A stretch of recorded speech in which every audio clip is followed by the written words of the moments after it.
హైదరాబాద్ లో largest క్రెడా and non stop property show ఈ నెల 9, 10, 11 తేదీల్లో కొంపల్లిలో.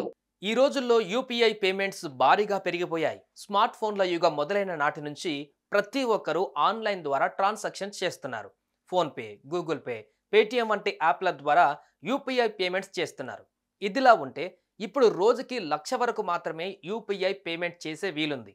ఈ పరిమితి దాటితే మరో 24 గంటల వరకు చెల్లింపులు చేసే ఆస్కారం లేదు. కానీ గురువారం జరిగిన ఆర్బీఐ మానిటరింగ్ పాలసీ సమావేశంలో యూపీఐ పేమెంట్స్ లిమిట్కు సంబంధించి ఆర్బీఐ కీలక నిర్ణయం తీసుకుంది. ఆర్బీఐ తీసుకున్న తాజా నిర్ణయంతో ఎవరికి లాభం, ఇంకెలాంటి నిర్ణయాలు తీసుకున్నారనే పూర్తి వివరాలు ఇప్పుడు తెలుసుకుందాం.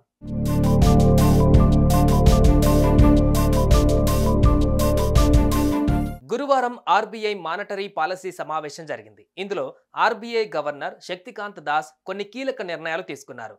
యూపీఐ పేమెంట్స్ కు సంబంధించిన అంశాల మీదే కాకుండా రెపో రేటుపై కూడా డిస్కషన్ జరిగినట్లుగా తెలుస్తోంది.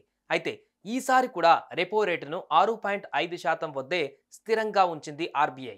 ఇదే కాకుండా చెక్ క్లియరెన్స్ అంశంపై కూడా నిర్ణయం తీసుకున్నారు. ఇక నుంచి ఈ ప్రక్రియ రోజులలో కాకుండా కొన్ని గంటల్లోనే చెక్ క్లియరెన్స్ చేయాలని సూచించింది. అయితే మరీ ముఖ్యంగా ట్యాక్స్ పేమెంట్లపైన యూపీఐ లిమిట్ను పెంచుతూ నిర్ణయం తీసుకుంది.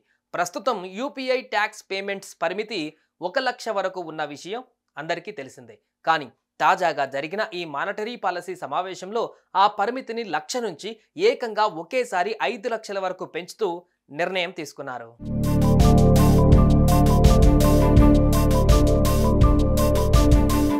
అయితే ఈ పెంపుతో ఎక్కువ ట్యాక్స్ చెల్లించేవారు ఎలాంటి షరతులు, ఇబ్బందులు లేకుండా 5,00,000 వరకు యూపీఐ ద్వారా పన్నులు చెల్లింపులు చేసుకునే వీలును కల్పించింది. దీంతో ఒకేసారి ఒక్కో ట్రాన్సాక్షన్కు 5,00,000 వరకు చెల్లింపులు చేసుకోవచ్చు అన్నమాట. ఇక్కడ మరో విషయం ఏంటంటే యూపీఐ ద్వారా చెల్లిస్తే ఎలాంటి అదనపు ఛార్జీలు ఉండవు. అదే డెబిట్ కార్డ్, క్రెడిట్ కార్డ్ ద్వారా పేమెంట్స్ చేస్తే మాత్రం ఛార్జీలు చెల్లించవలసి ఉంటుంది. అయితే ఆర్బీఐ ఈ విధమైన నిర్ణయం తీసుకోవడం కొత్తేమి కాదు. 2023 డిసెంబర్లో హాస్పిటల్, విద్యా సంస్థలకు వంటి వాటికి చెల్లించే ఫీజుల విషయంలో యూపీఐ పేమెంట్స్ లిమిట్ను 5,00,000 వరకు పెంచింది. ఇక తాజాగా పన్ను చెల్లింపుల పరిమితిని కూడా పెంచడం విశేషం.